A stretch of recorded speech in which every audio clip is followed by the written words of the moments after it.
북한이 러시아를 돕기 위해서 파병한 것과 관련해 우리 정부는 즉각 철수를 촉구하면서 이에 상응하는 단계적 조치를 취하겠다고 경고했습니다.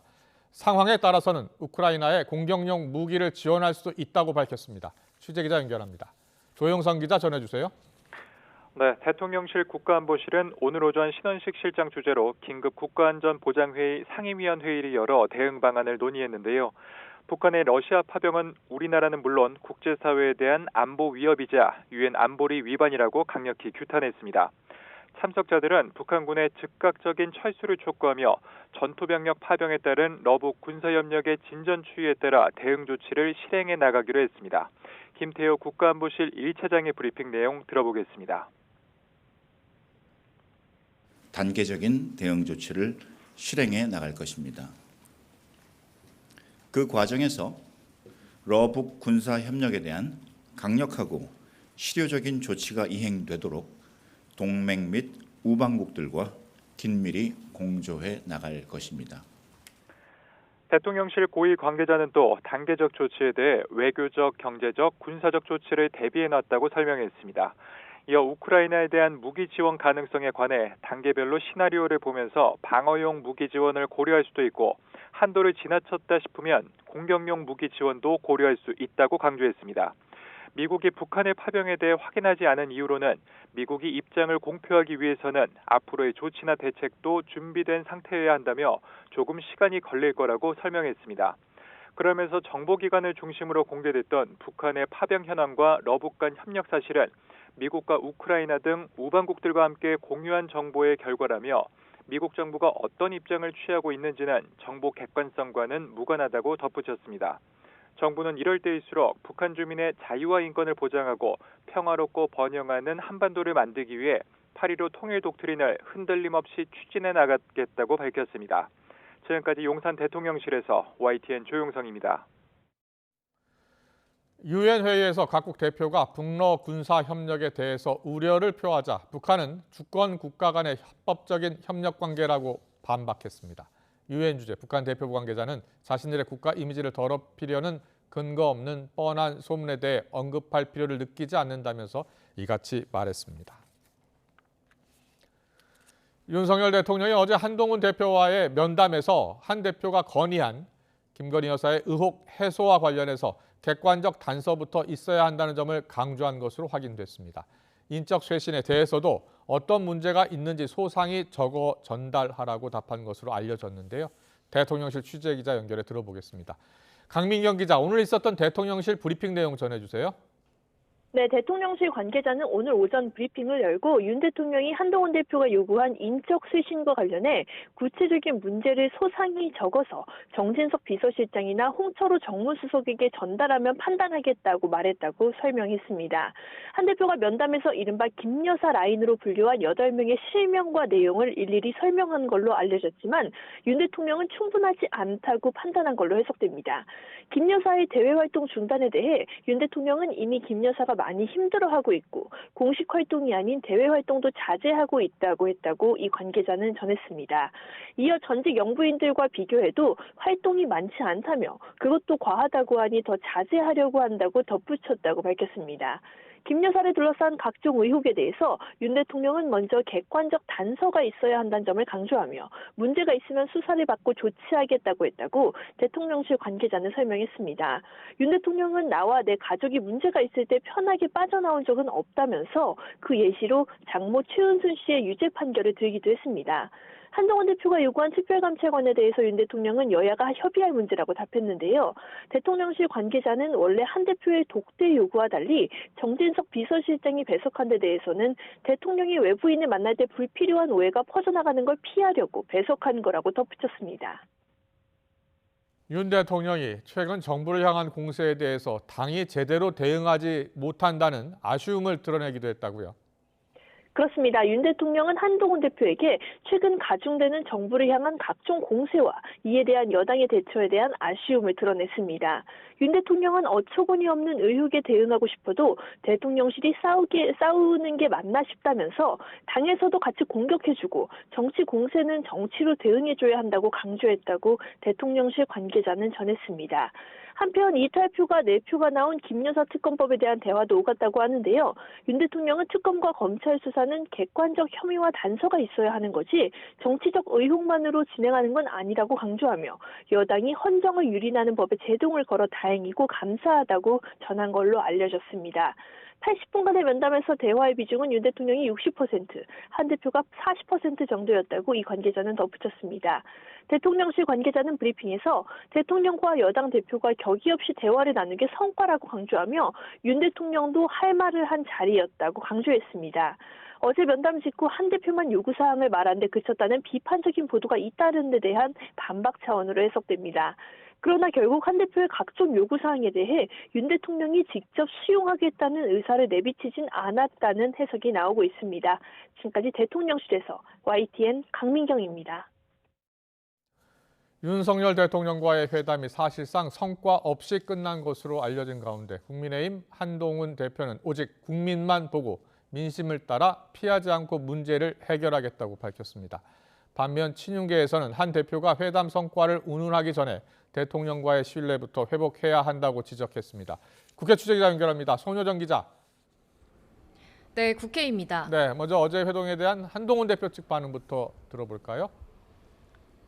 네, 어제 회담 이후 오전 일정도 취소하며 공개 행보를 자제했던 한동훈 대표는 조금 전 인천 강화에서 기자들을 만나 짧은 소감을 밝혔습니다. 오직 국민만 보고 민심을 따라 피하지 않고 문제를 해결하고 국민께 힘이 되겠다고 강조했는데요. 한 대표는 어제 회담에서 윤 대통령에게 김건희 여사 측근 인사 8명가량의 이름을 직접 언급하고 일부 구체적 사례를 들며 인적 쇄신 필요성을 강조한 것으로 알려졌습니다. 하지만 윤 대통령이 사실상 이를 수용하지 않았는데 회담 상황을 지켜본 친한계 의원들도 일제히 실망감을 드러냈습니다. 친한계는 대통령이 여전히 민심과 당심을 제대로 읽지 못하고 있는 것 같다고 토로했는데 좌석 배치를 비롯한 회담 형식도 문제 삼았습니다. 지금 현재 상황에 대해서 그 당의 인식과 그다음에 대통령실의 인식이 너무 큰 차이가 있는 것 같아요. 그게 뭐 그렇게 큰 문제가 아니지 않느냐라는 식의 반응인 것 같아요. 참으로 안타깝기 그지없습니다. 반면 친윤계는 빈손 회동은 윤 대통령과 한 대표 사이의 신뢰관계가 무너진 탓이라고 반박합니다. 한 대표가 물밑에서 의견을 전달하기보단 공개적으로 김 여사 문제를 언급하며 대통령을 압박하는 상황에서 어떻게 대화의 성과가 나올 수 있겠냐는 겁니다. 신뢰가 기반돼야 대화가 가능하다는 말씀에는 전적으로 동의합니다. 대통령께서도 한동훈 대표님의 의견을 경청하신 만큼 저는 우리 한동훈 대표님께서도 대통령과의 신뢰 회복을 위해서 조금 노력해 주셨으면 좋겠다.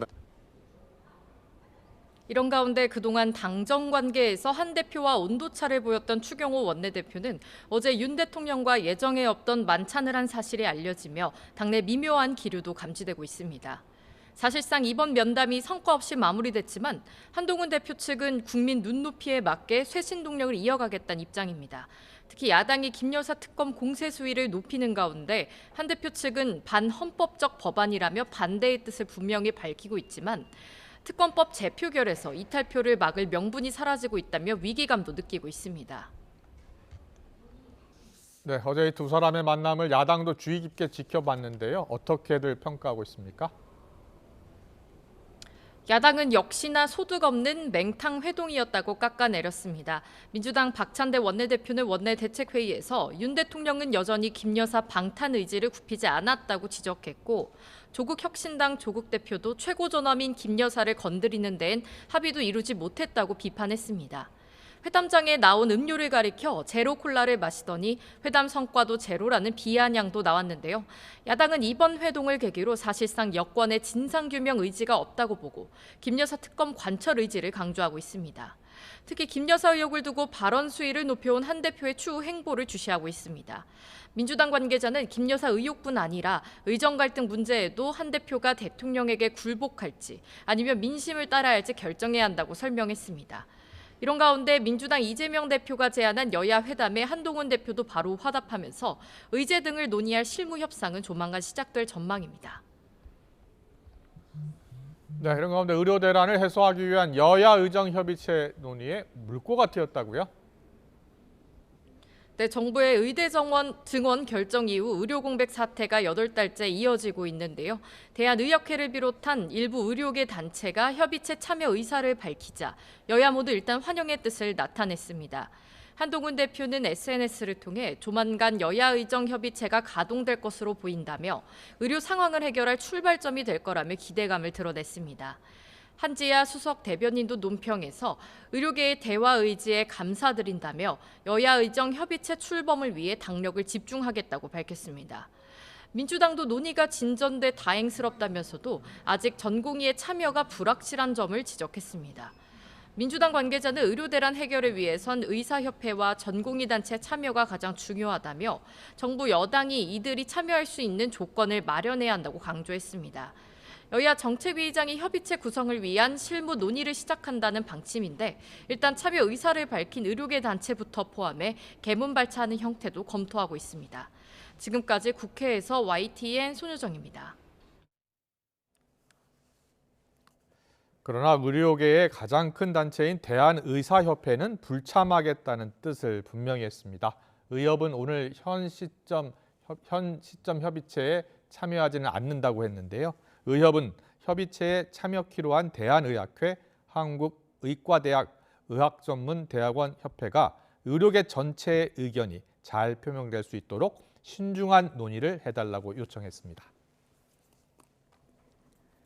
현행법상 정년인 60세를 넘겨서도 일하는 취업자 수가 50대를 제치고 모든 연령대에서 1위를 차지했습니다. 관련 통계가 작성된 이후로 처음인데 인구 고령화로 이 같은 추세가 한동안 계속될 걸로 보입니다. 취재기자 연결해 자세히 알아보겠습니다. 박규환 기자, 60세 이상 취업자가 얼마나 늘어났습니까? 네, 지난달 60세 이상 취업자는 1년 전과 비교해 27만 2천 명 증가했습니다. 모두 674만 9천 명으로 관련 통계 작성을 시작한 뒤 역대 최다 기록입니다. 전체 취업자 가운데 60세 이상의 비중도 23.4%로 늘어나 50대를 뛰어넘어 60세 이상이 전 연령대에서 취업자 수로 1위를 차지했습니다. 통계가 작성되기 시작한 지난 1982년 7월 기준으로 60세 이상 취업자 비중은 6% 정도였습니다. 당시 20대 취업자의 4분의 1 수준이었는데 42년 만에 취업자 비중이 4배 가까이 늘어난 셈입니다. 다만 60대 이상이 취업한 업종별로 보면 일부 분야의 쏠림 현상도 나타났습니다. 통계청은 60세 이상 취업이 보건복지업과 제조업에서 증가폭이 컸다고 밝혔습니다. 특히 60대 이상 여성들은 복지센터 등 돌봄 분야 취업이 많았고 남성의 경우 비정규직 형태의 계속 고용이 이뤄지는 것으로 해석했습니다. 이런 가운데 고령층의 창업 역시 크게 늘었습니다. 지난 7월 기준 우리나라 전체 창업기업은 1.5% 증가했는데요. 반면 창업주가 60세 이상인 곳은 1만 3천 개로 1년 만에 14.6% 늘어 압도적인 증가세를 보였습니다. 60세 이상 창업기업의 비중 역시 전체의 14%를 차지해 7월 기준으로는 역대 1위 기록을 세웠고 전체 월간 기준으로는 지난 3월에 이어 역대 2위로 나타났습니다. 중소벤처기업 연구원은 인구 고령화에 따라 노동시장 내 고령층은 갈수록 커질 수밖에 없다면서 청년 취업 문제 등과도 엮여있는 만큼 정년 연장보다 고용 연장 측면에서 접근하는 것이 필요하다고 밝혔습니다. 이 때문에 정년 연장 등 계속 고용 방안에 대한 논의도 앞으로 본격화할 것으로 전망됩니다. 지금까지 경제부에서 YTN 박견입니다. 올여름 유난히 무더웠던 탓에 수확에 들어가야 할 농작물들의 고온 피해가 속속 드러나고 있습니다. 배는 제대로 성장하지 못해 낙과 현상이 일어나고 덜 익은 상태로 남은 포도는 아예 수확 자체를 포기한 상태입니다. 김기수 기자의 보도입니다. 과수원 바닥에 배들이 태풍이라도 맞은 듯 어지럽게 널려 있습니다. 바닥에 떨어진 배는 곳곳이 검게 썩어버렸고 노랗게 익어야 할 배는 빨갛게 돼버렸습니다. 올여름 35도를 웃도는 폭염 탓에 생육이 제대로 되지 않아 나무가 스스로 배를 떨어뜨리는 자연낙과가 발생하고 있는 겁니다. 간신히 나무에 매달려 있는 배들도 멀쩡한 것을 찾아볼 수가 없습니다. 나무에 달린 배를 따봤습니다. 보기엔 멀쩡해 보이지만 안을 까보면 완전히 썩어 있습니다. 한 농가에서만 절반에 가까운 배가 피해를 봤는데 즙으로 만들 수도 없을 만큼 상품성도 잃어버렸습니다. 한창 막바지 수확을 해야 하는 시기지만 폭염에 1년 농사를 망쳐버렸습니다. 100박스 까면은 많은 농가는 한 50%, 적은 농가도 한 30% 정도 피해를 봤다고 보여져요. 계속 이 과수 농사를 져야 되나 하는 생각도 없지 않아 들고 있습니다. 포도밭도 피해를 본 건 마찬가지입니다. 이미 수확을 마쳤어야 할 시기지만 줄기에는 포도가 여전히 덜 익은 상태로 매달려 있습니다. 밤 기온이 17도 안팎까지 떨어져야만 검게 착색되지만 긴 열대야가 이어진 탓에 포도알이 빨갛거나 푸른색을 띤 채로 남아 있습니다. 일부 농가는 아예 수확을 포기하기도 했습니다. 색깔이 어느 정도 오다가 날이 어느 정도 선선해야 되는데 같이 이렇게 날이 뜨겁고 햇볕이 많이 들어오니까는 얘네들이 그냥 새파랗게 그냥 있는 거예요. 본격적인 수확에 들어간 감도 무더위 탓에 성장이 제대로 되지 않으면서 알이 큰 상급 제품을 찾기가 힘든 상황입니다. 무더위를 이겨내고 수확의 계절이 왔지만 뒤늦게 드러나는 폭염 피해에 농민들의 시름은 깊어지고 있습니다. YTN 김기수입니다. 밤사이 남해안에 100mm가 넘는 가을호우가 쏟아졌습니다. 지금은 잠시 비가 소강 상태를 보이고 있지만 오늘 오후 늦게부터 내일 새벽 사이 일부 지역에는 또 한 차례 강한 비가 내릴 가능성이 있어 주의가 필요합니다. 비가 그친 뒤에는 기온도 큰 폭으로 떨어진다고 하는데요. 취재기자 연결해 알아보겠습니다. 김민경 기자, 최근 가을비답지 않게 양이 많은데요. 밤사이에 강한 비구름이 또 유입된다고요? 네, 지금은 비구름이 북동쪽으로 이동하면서 잠시 호우특보가 해제되고 비가 소강 상태를 보이고 있지만 안심할 단계는 아닙니다. 오늘 하루에만 100mm가 넘는 가을호우가 쏟아졌던 남해안도 지금은 비가 그친 곳이 많은데요. 서해상에서 다시 비구름이 유입될 걸로 보여 비가 그친 곳에서도 늦은 오후부터는 다시 강하게 쏟아지는 곳이 있겠습니다. 다만 비구름대가 이동 속도가 빨라 강한 비의 지속 시간은 길지 않을 걸로 보입니다. 비는 내일까지 전국에 5에서 많게는 50mm가량 더 내릴 걸로 보이는데요. 비와 함께 강풍 대비도 필요합니다. 제주도와 해안 지역을 중심으로 강풍 예비특보가 발령 중인데요. 내일까지 해안과 산간으로는 순간 풍속이 초속 25m 이상, 전국 대부분 지역에도 초속 15에서 20m의 강풍이 불 걸로 보입니다. 네, 내일 비가 그친 뒤에는 11월 초중순 수준으로 기온이 뚝 떨어진다고요? 네, 서울 기온이 내일은 11도, 모레는 8도까지 뚝 떨어질 걸로 보입니다. 비구름 뒤로 북쪽에 강한 한기가 남하할 걸로 보이기 때문인데요. 기상청은 비가 그친 뒤 내일 낮부터 찬바람이 강해지고 낮 기온이 예년보다 4에서 5도 이상 떨어질 걸로 예상했습니다. 특히 모레 아침은 중부 내륙 기온이 5도 안팎까지 떨어지면서 11월 초중순에 올가을 들어 가장 추운 날씨를 보이겠습니다. 지금까지 과학기상부에서 YTN 김민경입니다. 지하철 1호선 부천역에서 사람을 살해하겠다는 글이 인터넷에 올라와 경찰이 수사에 나섰습니다. 야탐역 흉기난동 예고 등 이 같은 무차별 협박이 그치지 않고 있는데 애꿎은 시민들만 불안에 떨고 있습니다. 신규혜 기자의 보도입니다. 부천역 광장 앞에 경찰차가 늘어서 있습니다. 제복을 입은 경찰이 긴장감 속에 주위를 살핍니다. 22일 오전 10시 부천역에서 살인을 하겠다는 글이 인터넷에 올라오며 경찰이 단속 활동에 나선 겁니다. 예고한 10시가 조금 지난 시각입니다. 이곳 부천역은 평소와 다름없는 모습인데요. 경찰은 혹시 모를 돌발 상황을 대비해 순찰을 이어가고 있습니다. 담당 경찰서는 물론 시도경찰청의 기동순찰대 인력까지 40여 명이 투입됐습니다. 경찰을 믿어보지만 살해 협박 글이 주는 불안마저 떨치기는 어렵습니다. 출근길에 조금 경찰관들이 많이 서 계시는 거 보고 약간 무슨 일이 있나 싶기도 했었고 시민분들도 약간 불안감을 느끼지 않나라고 생각을 합니다. 경찰은 순찰 활동 강화와 함께 IP 추적을 통해 용의자를 추적하고 있습니다. 지난해 8월부터 전국적으로 이 같은 온라인 살인 예고글을 올렸다 검거된 사람은 300여 명에 이릅니다. 하지만 해외에 서버를 둔 사이트를 이용하는 경우가 많아 수사에 어려움을 겪는 것도 사실입니다. 대부분은 그냥 쓰는 글 같긴 한데 또 아무래도 진짜로 그 실행되는 일들도 많으니까 좀 불안감이 많이 조성되긴 하니까 그런 글 올리는 사람들은 좀 잡았으면 좋겠죠. 여기에 치안력이 한쪽으로 쏠리며 자칫 치안 공백이 발생할 수 있다는 우려도 나옵니다. 익명성 뒤에 숨은 범죄 예고에 행정력은 낭비되고 시민 걱정은 높아져만 가고 있습니다. YTN 신규혜입니다.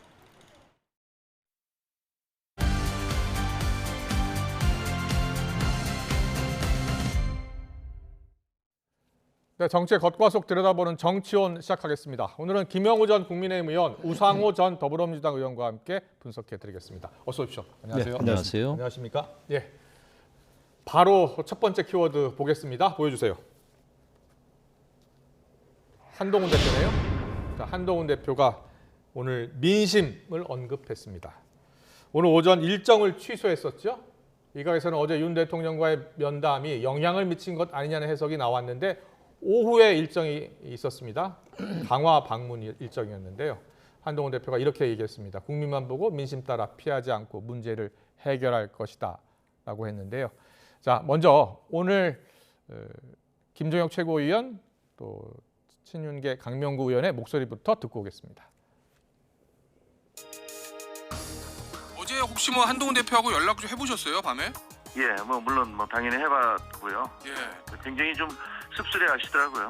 이재명 대표와의 면담과 비교해 보면 너무나 차이가 나지 않습니까? 그때 당시에 뭐 이재명 대표 옆에 같이 앉아서 마주보는 것도 아니고 이제 함께 앉아서 대화를 나누고 어떤 의전 같은 것들을 최대한 해 주신 걸로 알고 있는데. 대통령께서도 한동훈 대표님의 의견을 경청하신 만큼 저는 우리 한동훈 대표님께서도 대통령과의 신뢰 회복을 위해서 조금 노력해 주셨으면 좋겠다라는 말씀 꼭 드리고 싶고요. 당 대표님이 당의 전부가 아니듯이 당에는 원내대표도 계시고요. 중진 국회의원님도 계시고 원로분들도 계시고 저처럼 초선 의원들도 계시거든요. 저들은 지금 파상 공세로 지금 치밀하게 스텝 바이 스텝으로 지금 선동 정치를 하기 시작했거든요. 우리 준비해야 된다 이렇게 생각합니다. 네, 대통령과 여당 대표의 회동. 어제 이제 많은 언론들이 면담이라고 표현을 했는데요. 두 분은 정치 오래 하셨고 여당 대표와 대통령이 만나는 장면을 많이 보셨을 겁니다. 네. 어제 장면은 어떻게 보셨어요? 어제는 사실은 대통령과 집권당 대표의 만남이라고 보기에는 의존적으로 너무 뭐랄까요 홀대한 그런 느낌입니다. 일단 면담이라는 내용 그 제목 붙인 것도 보통은 이제 회동이라고 하거든요. 그렇죠. 근데 면담이라는 건 보통 이제 높은 사람이 아래 사람을 만나거나 혹은 민원인을 만날 때 면담이라고 하거든요. 그렇군요. 국회의원들도 면담하러 간다 그러면 보통 민원인 만나러 가는 거예요. 근데 그런 측면에서 본다면 제목 자체도 매우 홀대한 제목이고 보통 원탁이 않거든요. 수평적인 어떤 그런 그 만남이라는 걸 강조하기 위해서. 그렇군요. 근데 사각형의 긴 장방형 탁자에 앉아서 건너편에 앉아서 정진석 비서실장 옆에 앉혔단 말이에요, 당대표를. 저런 회동은 제가 25년 정치하면서 처음 봅니다. 처음 본 장면이었습니다. 야당 대표를 만날 때 저렇게 하지 않거든요. 이재명 대표하고 만났을 때는 그런 측면에서 보면 사실은 뭐 저건 굉장한 홀대죠. 왜 그랬을까요? 만나 달라니 만나는 주지만 네 얘기는 듣지 않겠다. 저는 그런 태도로 보였습니다. 그런데 오늘 한동훈 대표가 오전 일정을 취소했어요. 토론회에 참석할 예정이었는데 취소를 했거든요. 오전에 취소하고 오후에 일정을 지금 다시 이제 재개한 겁니다. 오전에 일정을 왜 취소했다고 보세요? 보통 취소하는 경우는 이제 항의의 표시. 항의의 표시를 그다음에 하고 본인이 이제 뭔가 심사숙고한다는 모습을 보여주는 그런 연출이거든요. 그런 측면에서 본다면 오전 내내 이제 앞으로 어떻게 할 것인가를 고민하신 것 같고. 그래서 오후에 민심을 따라 문제를 해결하겠다. 마이웨이 하겠다 이 소리죠. 그렇게 읽고 계시군요. 알겠습니다. 김영우 의원께도 물어보겠습니다. 김영우 의원도 어제 회동 장면 유심 있게 지켜보셨을 텐데 관전 어떻게 보셨어요? 어떤 점이 가장 주목이 되던가요? 일단 뭐 그 형식과 내용 면에서 굉장히 좀 걱정되는 바가 있죠. 걱정되는 바가 있었어요. 일단 이제 당정 관계는 앞으로 굉장히 좀 험난한 길을 갈 수밖에 없겠구나라는 생각이 듭니다. 한동훈 대표가 그 회동 이후에 그 언론 브리핑을 직접 하지 않고 박정화 비서실장을 통해서 원래 회동 끝나고 한동훈 대표가 브리핑을 하겠다고 했었죠. 굉장히 간단한 형태로 했는데 결국은 한동훈 대표 입장에서는 이제 민심을 대통령한테 정확하게 전달하겠다. 예. 아마 그런 의도에서 지금 회동이 준비가 됐고 예. 또 시도를 한 걸로 알려졌죠. 예. 그런데 어제 이제 그 회동 결과는 예.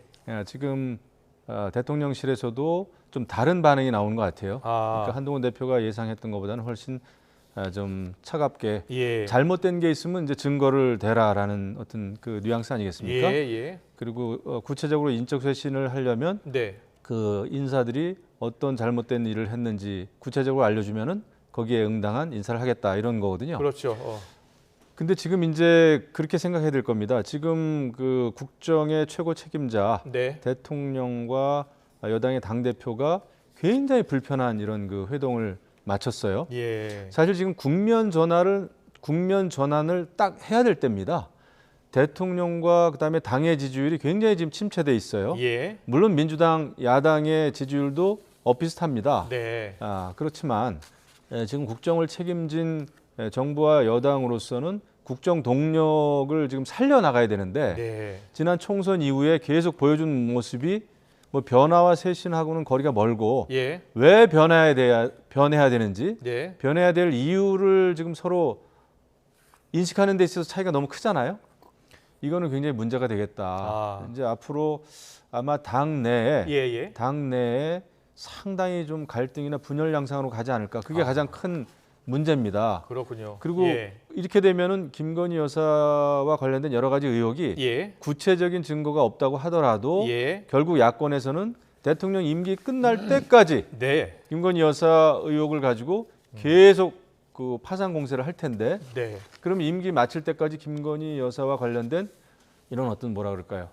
의혹이라든지 이슈에 묻혀가지고 정부가 해야 될 일을 제대로 못하는 그런 상황이 벌어지지 않을까 굉장히 지금 걱정이 됩니다. 그렇군요. 한동훈 대표가 이제 대통령실 인적쇄신, 대외 활동 중단, 김 여사 그리고 여러 의혹들 설명 그리고 협조를 이렇게 요청을 했습니다. 어제도 그대로 요청을 했고요. 대통령실 고위 관계자 말에 따르면 문제 있는 사람을 이미 정리했다. 그리고 김 여사가 힘들어한다. 이미 활동을 자제하고 있다. 윤 대통령이 그렇게 얘기했다는 겁니다. 과하면 더 자제하려 한다라고 했어요. 그렇다면 결국은 한동훈 대표가 요구했던 내용 중에서 수용한 것은 아직은 없는 거예요? 아직은 없는 게 아니라 사실상 거절한 거죠. 사실상 거절이다. 그러니까 왜냐하면 보통 저 요구를 사전에 쭉 설명을 했단 말이에요.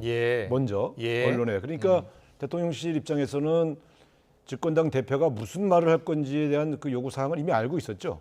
그렇죠. 사실 검토를 할 거 이미 아니에요. 공개적으로 이야기했으니까요. 사실 보통 그러면 검토해서 그 중에 일종의 뭐랄까요 서비스랄까 집권 여당 대표의 위신을 좀 살려주면서 국면 전환하는. 그렇군요. 제가 볼 때 인적 쇄신 요구는 받아들이기가 좀 어려웠을 거예요. 왜냐하면 이제 그거는 보통 일반적으로 여든 야든 집권 세력이 자신이 알아서 인사를 하는 거지 그 집권당 대표가 인적 쇄신을 요구해서 하게 될 경우에는 사실 국정 운영의 주도권은 완전히 놓기 때문에 좀 어려운데 다만 지금 가장 심각한 거는 김건희 여사 문제는 그 대통령이 해결해야 되는 문제 아닙니까? 누가 해결하겠어요? 근데 이미 활동을 자제하고 있다 이렇게 발언을 해버리면 그러면 그렇군요. 활동을 자제하고 있으면 그럼 활동을 자제하겠다고 발표하면 되는 거죠. 그 발표는 안 하고 이미 자제하고 있다고 해서 요구를 완곡하게 거절했으니 사실은 뭐 집권당 대표의 요구사항 중에 하나도 들어주지 않은 것이고 그러면 한동훈 대표 입장에서는 어제 사실상 면전에서 거절했기 때문에 오늘 오전에 깊은 고민을 하고 이제 마이웨이 선언을 할 수밖에 없었죠. 그랬군요. 지금 어제 회동 장면을 보고 계시는데 어제 원래 4시 반에 만나기로 했는데 4시 한 50분 넘어서 시작을 했고 그리고 김도영 최고위원의 말에 따르면 한 20여 분 동안 밖에서 한동훈 대표가 기다렸다고 해요. 그런 의전 상황은 어떻게 보세요? 그러니까 뭐 영국 그 외무장관인가요? 그다음에 또 이제 나토 그 사무총장하고 이제 전화 통화가 있었고 해가지고 20여 분 좀 늦어진 거는 여러 가지 이유가 있었던 것 같습니다. 그런데 이제 그 파인그라스라고 하는 그 용산에 그 가드는 저는 뭐 가보질 않아가지고 앉아서 기다릴 그 공간이 뭐 미리 들어가서 앉아서 기다릴 수 있었겠지만은 어쨌든 간에 이제 회동 내용이 별로 좋지 않다 보니까 이런 것까지도 이제 도마에 오르는 것 같아요. 저기서 만날 것이라고 누구도 예상하지 못했던 것 같아요. 근데 이게 이제 예. 문제가 좀 어려운 거는 예. 제가 과거에 이제 MB 정부 때를 좀 돌이켜 보면 예. 그때 박근혜 당 대표하고도 굉장히 불편한 관계였었지만 그때는 그 세종시 문제 가지고 박근혜 대표가 이제 MB 대통령하고 굉장히 각을 세웠단 말이에요. 국회에서. 예. 근데 그것은 어떤 정책적인 사안이었습니다. 예. 그러다 보니까 인간적으로 서로 굉장히 어떤 감정이 격화되거나 뭐 그렇게 되기는 어렵죠. 그런데 지금 문제는 김건희 여사 여러 가지 그 의혹, 이런 사건, 이런 이슈는 가족의 문제고 부부의 네. 문제고 그다음에 대통령과 당대표가 또 같이 일을 했었던 어떤 선후배 관계고 이러다 보니까 인간적인 어떤 감정까지도 뒤섞여 버린 문제가 되다 보니까 이 객관적으로 보지를 못하는 것 같아요. 그렇군요. 근데 지금 중요한 건 지지율이고 민심이고 국정 운영을 해야 되는 그 공인입니다. 두 분 다. 이런 상황에서는 문제를 해결해야 되는데 해결보다는 불편함을 그냥 이렇게 좀 회피하려고 하는 게 아닌가 이런 생각이 들어서 굉장히 좀 걱정이 됩니다. 이제 공은 회동 직전까지는 사실 한동훈 대표가 공을 용산 대통령실에 넘겼어요. 요구사항을 제시하면서 이제는 공이 다시 한동훈 대표한테 넘어온 셈입니다. 그래서 지금 이제 아마 뭐 민심을 따라 가겠다 이런 말씀을 하셨는데 당대표도 굉장히 좀 고독해졌습니다. 당대표는 원래 개혁을 하는 데 있어서 가장 좋은 카드는 공천개혁이거든요. 당대표가 할 수 있는 거의 유일한 강력한 카드는 개혁, 그 공천 개혁을 하면서 새로운 어떤 국정 그 드라이브를 하는 건데 그렇군요. 지금은 그런 시점이 아니다 보니까 어떤 방법으로 그렇다고 해서 뭐 특검이든 뭐든 대통령하고 계속 각을 세운다? 그것도 굉장히 쉽지 않은데 굉장히 어려움에 당분간은 봉착할 것 같아요. 한동훈 대표가 지금 고독한 상황에 빠졌다고 보시는 거예요? 쉽지는 않죠, 지금 당장. 추경호 원내대표가 어제 윤 대통령하고 만찬했다는 거예요. 예정에 없던 식사였다고 합니다. 아니 이게 말이 됩니까? 당 대표하고는 식사를 안 하고 원내대표하고 식사를 한다. 이거 의도적 홀대잖아요. 그러니까 저는 저렇게까지 남들 눈에 띄게끔 차별을 하면 감정이 상할 수밖에 없죠. 그러니까 저는 무슨 다른 약속이 있어서 만찬을 안 했다. 그러면 또 이해할 수 있지만 아니 당대표하고 면담하면서 밥도 같이 안 먹고 보내고 원내대표가 봐서 밥을 먹었다는 것은 저는 이건 당을 사실상 분열시키고 있는 겁니다. 그러니까 당대표는 홀대하고 원내대표에게 힘을 실어주는 거잖아요. 이렇게 되면 이제 당을 노골적으로 사실은 이제 분열이 될 수밖에 없죠. 그러니까 윤석열 대통령을 지키려고 하는 그 예를 들면 일단의 이 친윤계 의원들과 한동훈 대표의 친한 의원들은 이제는 싸울 수밖에 없어요. 그렇군요. 당은 제가 볼 때는 이제 아마 심각한 분열 상으로 갑니다. 당이 분열할 가능성이 높아졌다. 이게 이제 그 걱정이 됩니다. 사실 말씀하셨지만은 제가 이제 자꾸 과거 일이 떠오르지 않을 수가 없는 게 과거에 이제 박근혜 대통령 시기에 김무성 대표 당 대표하고 상당히 또 불편했었는데 그때 이제 원내대표는 또 원유철 원내대표 시절이었어요. 그렇군요. 근데 이제 당 대표는 그 박근혜 대통령하고 연결도 잘 안 되고 접촉도 안 되고 그 회동도 잘 안 되고 그런 상황에서 사실 그 원내대표는 대통령하고 굉장히 그 가까운 관계를 유지를 했었단 말이죠. 그랬군요. 근데 결국은 그러다가 총선에 졌죠. 그리고 비대위 체제 들어섰고 그다음에 굉장히 당이 어려운 길로 치달았습니다. 2016년도 그런 기시감이 비슷하게 듭니까? 그렇죠. 왜냐하면은 당대표와 원내대표가 대통령 사이에서 좀 입장이 다르면은 당이 굴러가기가 힘들어요. 현실적으로. 그리고 모든 법안이나 이런 거는 또 여야 간에 또 원내대표가 또 딱 틀어쥐고 분위기를 조성하고 전략을 짠단 말이죠. 이 상황에서 한동훈 대표가 또 원외로서 당대표로서는 아마 굉장히 고심이 깊어질 것 같아요. 이제 여기서 한번 정치력이 시험대에 다시 올라가는 건데 여기서 한동훈 대표가 생각하는 민심, 그 민심을 실현하는 방법을 이제 찾아야 되는 거죠. 그런 좀 어려움이 있겠습니다. 어려움이 있을 것 같다. 알겠습니다. 잘 들었습니다. 그럼 야당 반응을 또 계속해서 들어봐야 될 것 같은데 다음 키워드로 보겠습니다. 박찬대 원내대표 이야기 들어볼게요. 자, 키워드 보여주세요. 박찬대 원내대표가 오늘 필연이라고 했는데요. 김건희 여사 특검법은 필연이다라고 공세의 고삐를 쥐었습니다. 반면 추경호 국민의힘 원내대표는 민주당의 장외 집회 예고를 제2의 촛불선동 심산이다라고 비난을 했습니다. 두 사람의 목소리 직접 들어보겠습니다. 김건희 여사의 사과나 활동 자제, 인적 쇄신, 제2부속실 설치나 특별감찰관 따위로 문제를 덮고 넘어갈 수 있다고 믿는다면 오판입니다. 윤석열 대통령도 한동훈 대표도 거부하고 반대하고 꼼수를 써서 피할 수 있을 거라는 기대는 완전히 버리십시오. 김건희 특검은 필연입니다. 대한민국 시스템 파괴의 종착지는 대통령 탄핵입니다. 민주당은 11월이 되면 국회를 벗어나 장외로 나간다고 합니다. 11월 2일 롱패딩 장외투쟁을 선언했고 이재명 대표가 직접 참석한다고 합니다.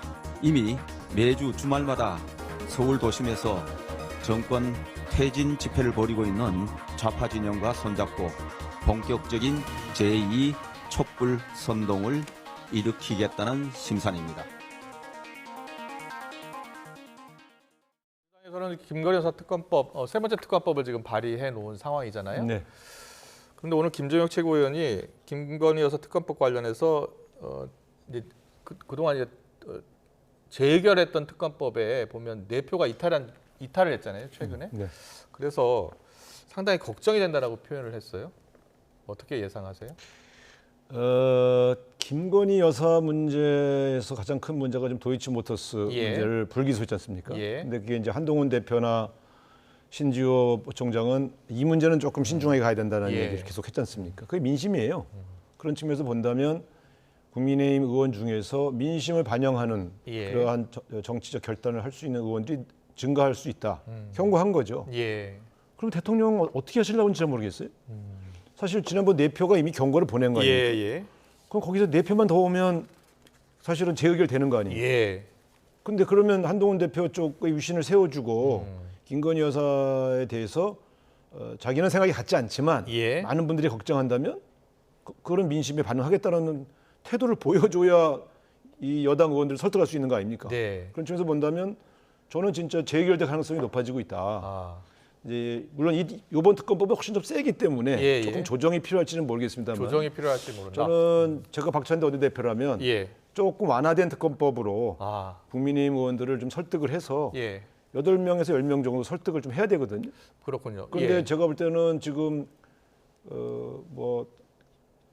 김건희 여사 관련 특검 법안이 재의결될 가능성이 좀 더 높아지고 있는 건 틀림없습니다. 그렇군요. 일단은 특검법을 발의를 했지만은 본회의 상정 전에 여야가 만나서 또 협의할 수 있는 거잖아요. 협의는 하지만 지금 한동훈 대표 입장에서 사실은 만약 특검법을 합의 처리한다 이렇게 가면 사실상 그건 분당하자는 얘기거든요. 그렇기 때문에 친윤계 의원들이 아마 그러면 이 의총에서 거부할 테니까 이거는 지금 합의 처리는 어렵습니다. 다만 이제 이탈 폭이 어느 정도 될 거냐. 근데 지금 저렇게 명분을 안 주면 국민의힘 의원 중에서 특히 친한계 의원들 중에서 보이지 않게 대통령에게 더 큰 경고를 보내자. 뭐 이런 결단을 할 의원들도 분명히 존재하겠죠. 그래요. 김종혁 최고위원이 오늘 라디오 인터뷰에 이렇게 표현했어요. 정말 분위기가 나빠지고 여론이 나빠지면 이 부분에 대해서 홧김에라도 그런 투표를 해서 혹시라도 민주당 법안이 통과될까 봐 상당히 걱정하고 있다라고 표현했는데요. 만약에 정말 만에 하나 재의결로 갔을 때 1차적으로 이제 뭐 대통령이 거부권 행사하고 재의결로 갔을 때 이게 통과가 되면은 그때는 정말 거의 국정 파탄이죠. 그거는 정말 그 후폭풍은 너무나 클 것이고 만약에 재의결에 할 때도 불발이 됐다. 그러면은 그때는 이제 한동훈 대표도 또 어느 정도 어려움이 또 있겠죠. 어떻게 보면 그 또 원내대표하고의 어떤 갈등 같은 게 또 이제 커질 가능성이 있는데 지금 이제 야권에서는 그거 아닙니까? 지금 계속 이제 김건희 여사 특검하고 대통령 탄핵을 장외투쟁을 통해서 또 몰아붙이면서 정말 어떤 방아쇠라 그러죠. 예. 이렇게 쌓이고 쌓인 상황에서 어떤 트리거가 되는 방아쇠, 어떤 증거, 예, 그러니까 예. 뭐 국정 개입을 했다든지 공천에 예. 개입을 했다든지 예. 김건희 여사가 그렇게 되면은 이제 뚝이 터지는 거예요. 예. 그래서 지금 선제적인 어떤 조치들을 취해야 됩니다. 지금이라도. 예. 그게 아마 많은 사람들의 생각일 텐데 네. 지금 상황이라면 지금 변화할 것 같지는 않습니다. 대통령실이. 이런 상황에서 그 방아쇠 어떤 그 불이 붙으면 정말 큰일인데 이거에 대한 대책을 지금 세우고 있는지 모르겠어요. 네. 근데 물론 지금 뭐 야당도 무조건 장애투쟁 먼저 하겠다. 그다음에 그 김건희 여사에 대한 동행 명령장을 들고 그 대통령 그 관저에 가고 하는 게 좋게 보이진 않을 겁니다. 좋게 보이진 않을 거예요. 그러다 보니까 이제 민주당의 지지율도 올라가지가 않고 있어요. 그리고 11월 달에는 이재명 대표에 대한 1차 선고가 있지 않습니까? 1심 선고가. 물론 1심 선고가 큰 영향을 뭐 안 준다. 이렇게 주장할 수는 있으나 그래도 내부적으로는 좀 흔들림이 있죠. 그렇군요. 이런 상황에서 근데 이런 상황에서 이제 여당이 뭔가를 좀 변화를 줘야 되는데 지금 국면 전환의 실마리를 전혀 못 찾고 있네요. 그렇군요. 그게 굉장히 좀 우려스럽습니다. 네. 자, 이런 가운데 오늘 대통령실이 브리핑을 했는데요. 키워드 볼까요?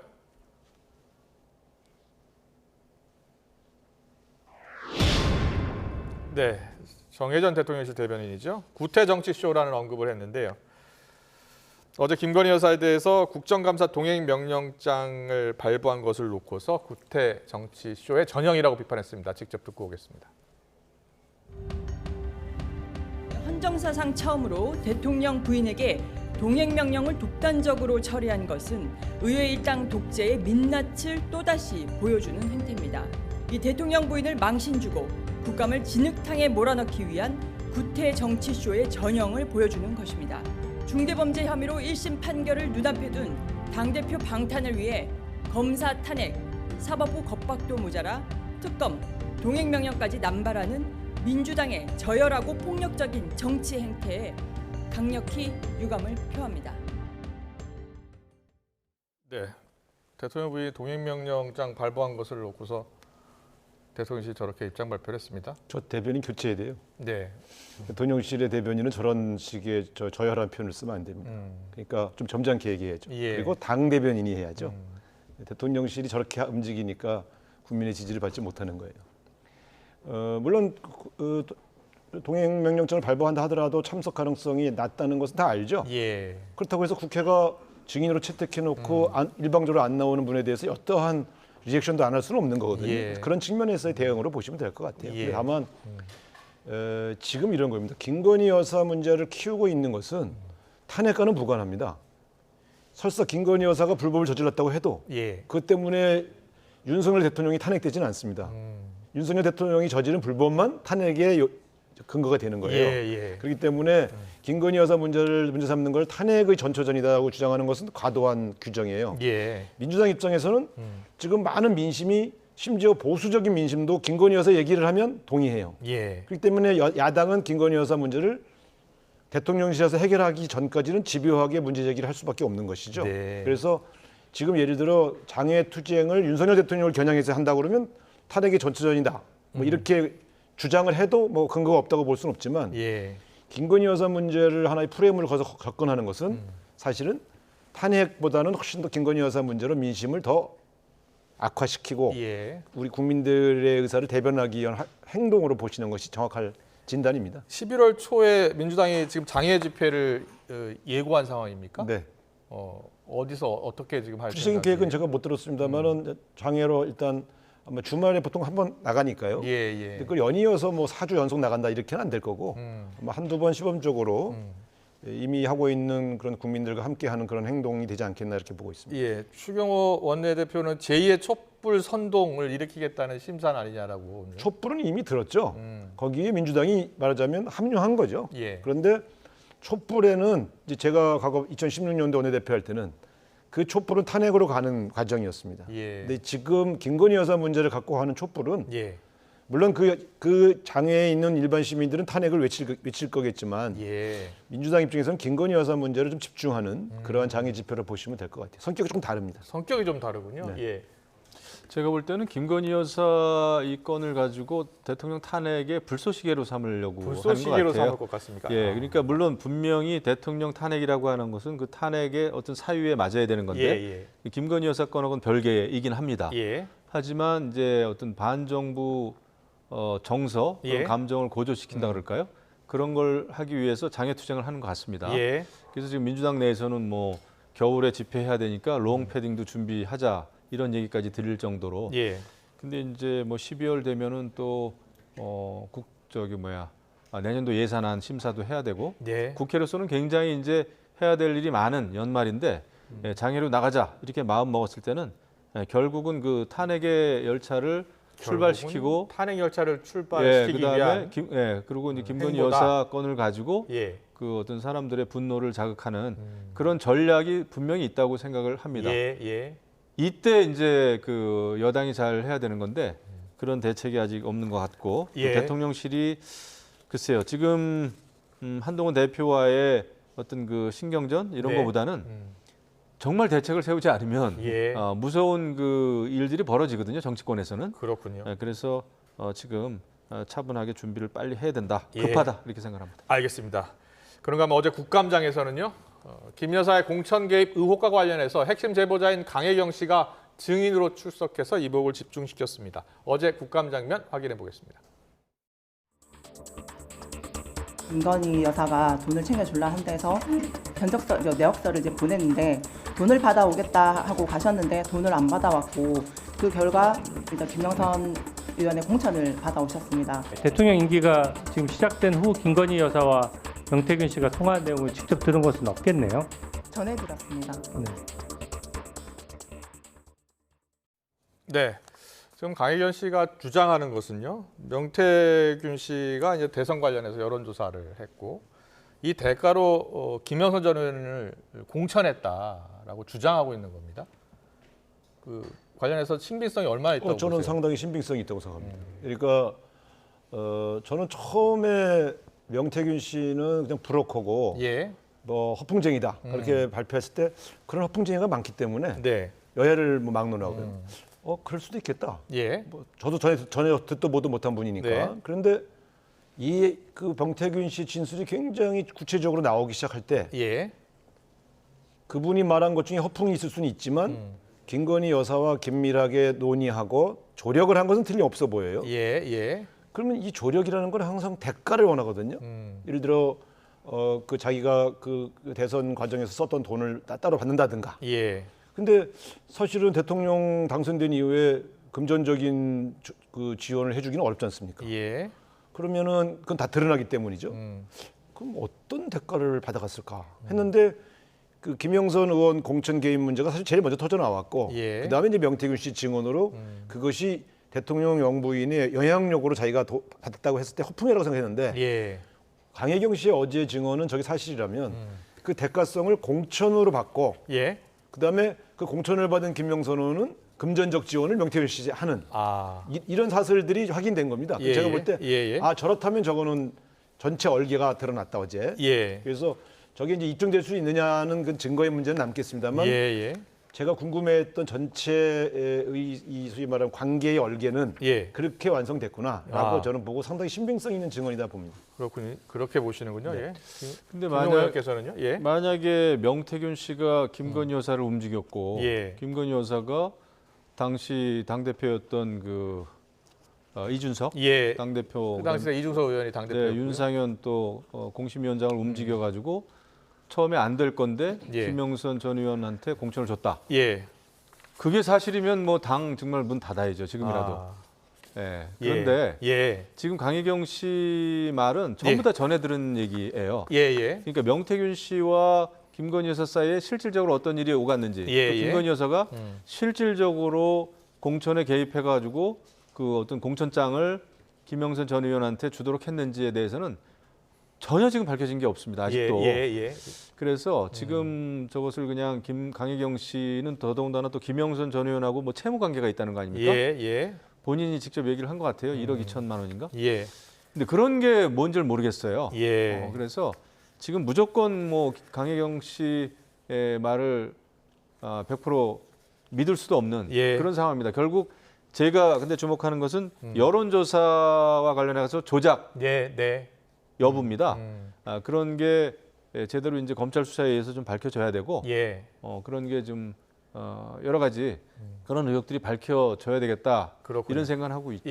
강혜경 씨의 모습이 나오는데 강혜경 씨가 이제 김영성 전 의원 이제 회계 책임을 맡고 있었고 또 명태균 씨와는 친분이 이제 언론사 관련해서 이제 그 편집국장을 또 지냈다고 합니다. 그래서 이제 서로 알고 있는 관계인데요. 어제 또 이런 주장을 하면서 동시에 또 정치권 인사 27명의 명단을 또 공개했어요.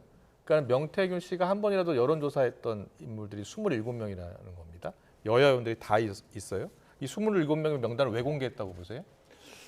그러니까 이 명태균 씨라는 분이 상당히 기존의 정치권에 있는 인사들 영향력이 있었다는 것을 여야 의원이 다 있더라고요. 그렇죠. 그러니까 이분이 그냥 잔챙이가 아니고 상당히 비중 있는 인물이었고 그래서 이분이 그 정도의 일을 할 수 있었던 위치에 있었다는 것을 보여주기 위해서 그렇습니다. 지금 강혜경 씨라는 분은 사실 저런 증언을 해야 할 개인적인 동기가 전혀 없어요. 그러니까 저분의 진술이 훨씬 더 신빙성이 있어 보여요. 예를 들어 어디 뭐 국민의힘 공천을 받으려고 하다가 안 받았다든가 그래서 무슨 억울하거나 앙심을 품었다든가 이런 게 아니잖아요. 그래서 저는 저런 분들의 진술이 훨씬 신빙성이 있다고 보는 편이고요. 다만 전해 들었다는 건 주로 명태균 씨한테 전해 들었다는 거 아니겠어요? 그렇기 때문에 증거로 보여줄 수 있느냐 저 증언을 이게 남았지만 전체 얼개는 저는 상당히 그렇다고 신빙성이 있어 보인다 이렇게 판단합니다. 명태균 씨는 지금 뭐 강혜경 씨가 강혜 씨의 주장에 대해서 모두 아니라 사실이 아니다라고 지금 그렇죠. 부인하고 있죠. 그러니까 서로 얘기가 다르고 강혜경 씨도 조금 그 진술 언급의 일관성이 없는 부분도 있긴 합니다. 그 청구서를 그 윤석열 후보한테 갖다 드리라고 자기는 처음에 작성했다 그러는데 나중에는 그게 또 이제 뭐 김건희 여사한테 보여드리는 거라고 그러고 그래서 이것은 지금으로서는 좀 알 수가 없고요. 그래서 제대로 수사를 해야죠. 뭐 어쩌겠습니까? 알겠습니다. 다른 방법이 없어요. 오늘 정치권 이슈 정치원은 여기까지 듣겠습니다. 잘 들었습니다. 지금까지 김영우 전 국민의힘 의원, 우상호 전 더불어민주당 의원과 함께했습니다. 잘 들었습니다. 고맙습니다.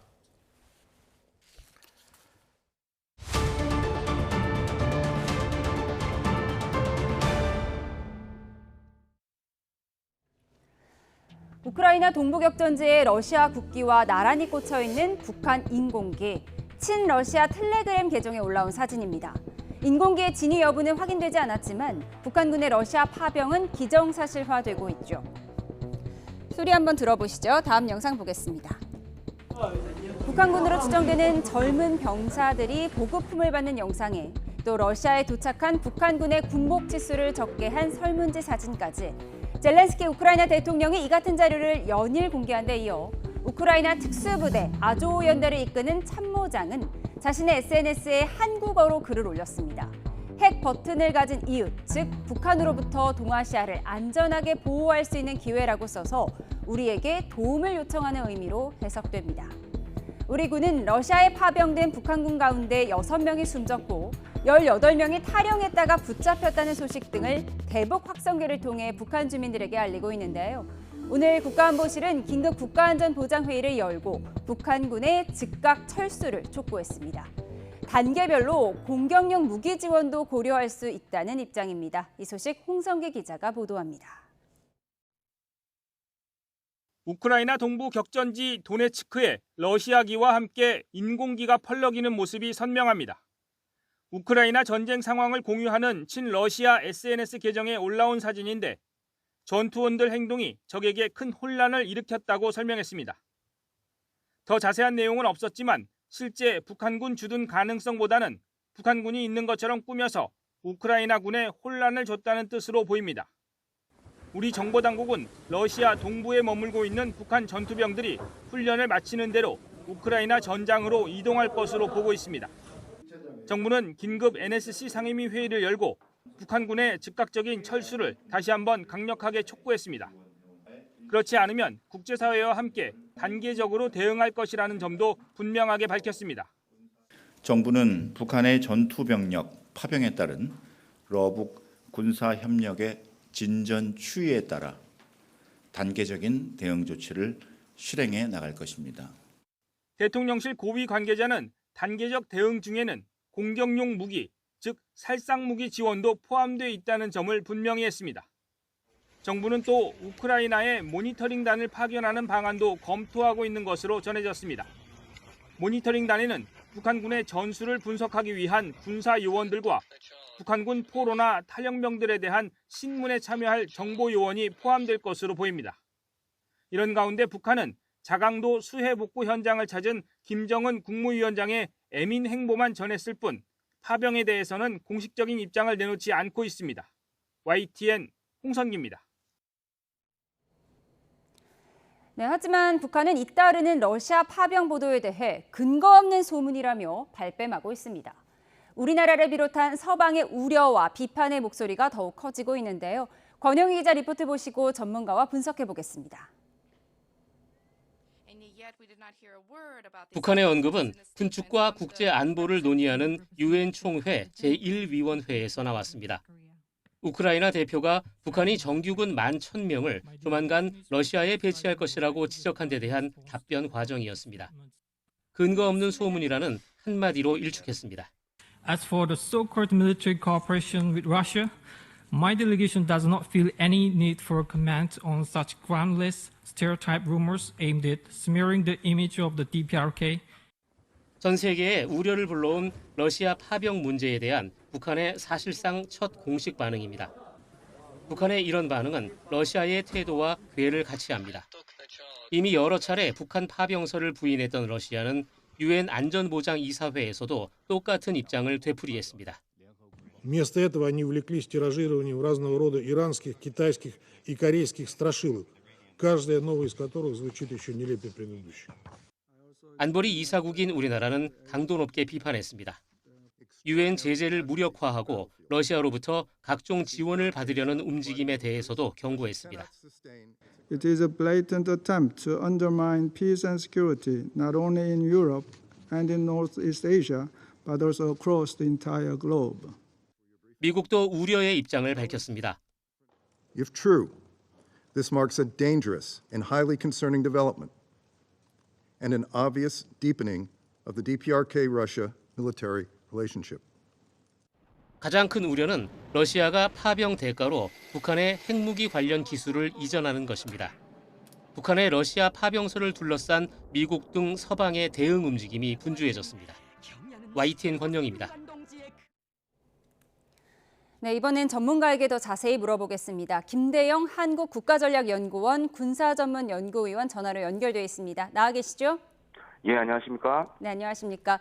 네, 파병된 북한군인 폭풍군단이라고 알려지고 있습니다. 어떤 부대인가요?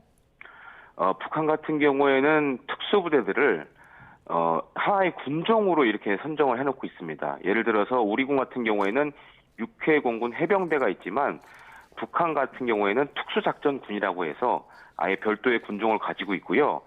또 한 가지로는 북한의 가장 최정예 부대라고 이렇게 손꼽아 얘기할 수 있을 것 같습니다. 네, 6명이 전사했다라는 설이 있는데요. 이미 전장에 투입된 건가요?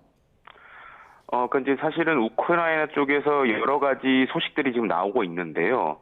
일부는 사실 검증되지 않은 것들도 좀 있는 걸로 보여집니다. 네. 그런데 사실 우리 정부가 오늘 이렇게 회의를 소집하고 한 걸 봤을 때는 충분히 사망했을 가능성도 있고 또한 어떤 매체에 따르면은 사망한 이런 시신들을 현장에서 매장을 했다라는 얘기들도 나오고 있는데요. 네. 우크라이나가 아무래도 러시아 쪽에 여러 정보원들을 갖고 있기 때문에 이러한 소식들이 좀 정확하게 좀 알려지고 있는 게 아닌가 이렇게 보여집니다. 네, 영상을 보면 그 군인들의 얼굴이 매우 앳돼 보입니다. 몇 살쯤 된 것으로 추정되나요? 아마 20대 초반 혹은 30대 초로 이렇게 볼 수 있겠는데 이 지금 간 병력들 같은 경우에는 전투력이나 체력에서 좀 우수한 인원들을 선발한 걸로 이렇게 보여집니다. 다만 이제 우리 군의 특수부대하고 이렇게 체격을 비교해 봤을 때 좀 왜소한 게 아니냐라는 분석들도 일부 나오고 있습니다. 네, 생각보다 왜소하고 또 나이도 앳돼 보이는데 18명이 탈영했다. 그리고 탈영했다가 러시아군에 붙잡혔다. 이런 보도도 나오고 있어요. 이 군인들이 우리로 따지면 MZ세대인데 어떤 군 당국의 컨트롤이 안 되고 있다. 이렇게 볼 수가 있을까요? 예, 물론 그런 부분도 있고 지금 러시아군의 가장 큰 문제라고 할 수 있는데 전선에 이런 식량이라든지 중요한 보급품들이 전달이 안 되는 상황이 많이 발생하고 있는 것 같습니다. 그러니까 어떤 뭐 전투라는 병사 입장에서는 잘 먹어야 싸울 수 있는데 이런 것들이 전달이 잘 안 되다 보니까 이렇게 탈영을 하게 되는 상황들이 연이어 발생하고 있는 것으로 생각됩니다. 네, 우리 군은 대북 확성기를 통해서 이 같은 소식을 북한 주민들에게 전하고 있는데 북한 내 여론도 궁금합니다. 주민 동요는 없을까요? 만약에 지금 이 북한이 우크라이나 전선에 북한군 병사들을 러시아를 통해 보냈다라는 소식은 북한 내에서 지금 알려져 있지 않고 그렇기 때문에 이게 전선에 특히 이제 군사분계 현상이 있는 북한군 병사들에게 알려지게 될 경우 굉장히 충격을 받을 것 같습니다. 그리고 북한 내부에서도 이런 소식들이 전해지게 되면 좀 동요가 일어날 수도 있고 아마 그런 이유 때문에 지금 북한이 공식적으로 발표를 안 하는 것이 아니냐 이렇게 관측도 되기도 합니다. 네, 파병된 소식만으로도 동요가 있을 수 있다라고 말씀을 해주셨습니다. 그런데 바버라 우드워드 유엔 주재 영국 대사가 유엔 안전보장이사회에서 이렇게 발언을 했습니다. 푸틴 러시아 대통령이 불법 전쟁에서 총알바지가 될 러시아인을 모집하는 게 어려울수록 더 북한에 의존하려는 것 같다 이렇게 얘기했는데 어떻게 평가하십니까? 예, 그렇습니다. 사실 이제 러시아 입장에서는 우크라이나 전쟁을 이제 뭐 자신들의 원하는 상태로 끌고 가기는 어려워 보여지고 사실 더 많은 병력을 데려와야 되는데 그게 되면 북한의 의존도가 상대적으로 높아질 수밖에 없습니다. 여기에 대해서 북한 입장에서는 보통 이렇게 용병으로 지금 우크라이나에 싸우는 러시아 측 용병들 같은 경우에는 최저 한 2,000불 정도를 받는 걸로 알려져 있습니다. 근데 많은 병력을 파견할수록 이런 외화를 북한 입장에서 벌어들일 수 있기 때문에 어떻게 보면 러시아와 북한의 이익이 서로 맞아떨어진 결과가 아닌가 이렇게 보여집니다. 네, 외화벌이 수단이라고 말씀을 해주셨습니다. 그런데 북한은 이렇게 증거가 계속 나오고 있는데도 근거 없는 소문이라고 여전히 발뺌하고 있거든요. 앞서 주민 동요를 우려한다라는 말씀해 주셨지만 또 다른 이유가 있을까요?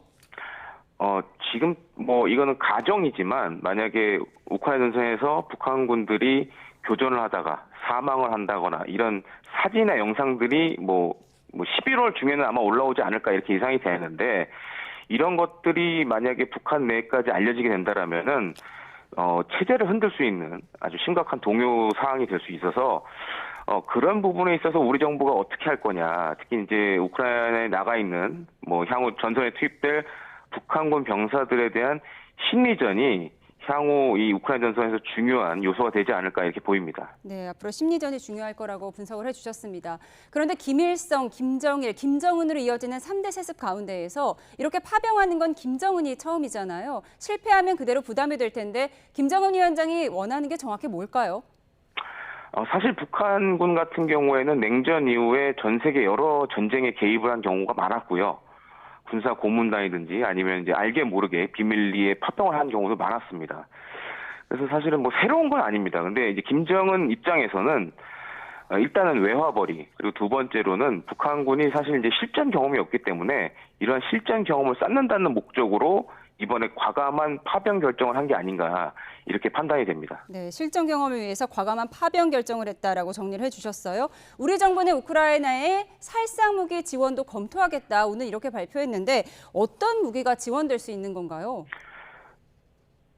가장 먼저 언급할 수 있는 건 아무래도 지금 우크라이나가 가장 원하는 건 155mm 포탄입니다. 사실상 지금 전 세계 155mm 포탄이 우크라이나 전쟁에서 이제 블랙홀처럼 빨려 들어가고 있거든요. 네. 그래서 서방 세계, 특히 이제 미국을 비롯한 동맹국 가운데 우리나라가 많은 양의 포탄을 갖고 있기 때문에 이런 거에 대한 지원 요청이 앞으로도 굉장히 늘어날 걸로 보여지고 또 한 가지로는 뭐 제가 앞에서 말씀드렸지만 심리전과 관련된 군 요원 파견이나 아니면 파병을 요청할 가능성도 높다고 할 수 있겠습니다. 네, 무기 지원책 가능성을 한번 짚어봤는데 무기 지원책 외에 우리 정부가 어떻게 대응할지 한번 정리해 주시죠. 예, 지금 상황이 어떻게 보면 이제 급박하게 돌아가 있고 또 한 가지로는 우리가 원치 않든 원하든 지금 우크라이나 전에 개입을 해야 되는 상황이기 때문에 정부 차원에서도 좀 세밀하게 현 상황을 판단해야 될 것 같고 특히 뭐 11월 달에 어쩌면 이 북한군들이 전선에 나타나게 된다라면은 그때는 좀 우리 정부의 생각이나 판단이 많이 바뀌지 않을까 이렇게 생각이 됩니다. 네, 우리 정부의 대처 방안까지 짚어봤습니다. 지금까지 김대영 한국국가전략연구원 연구위원과 함께했습니다. 고맙습니다. 감사합니다.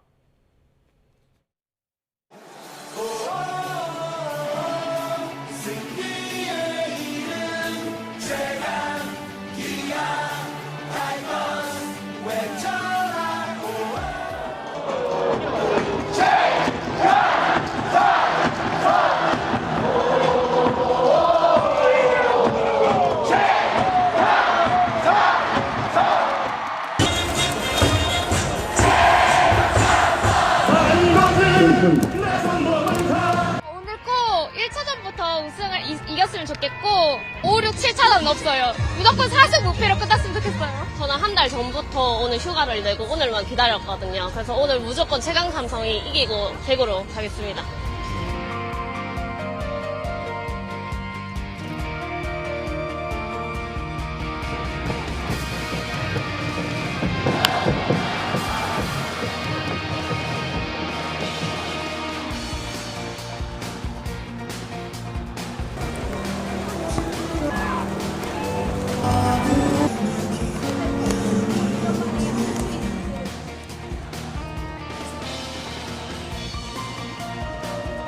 조금 당황스럽고, 누구한테 뭐 하소연할 수도 없고 지금 노아웃 1, 2루기 때문에 여러 가지 상황을 체크를 한번 해보고.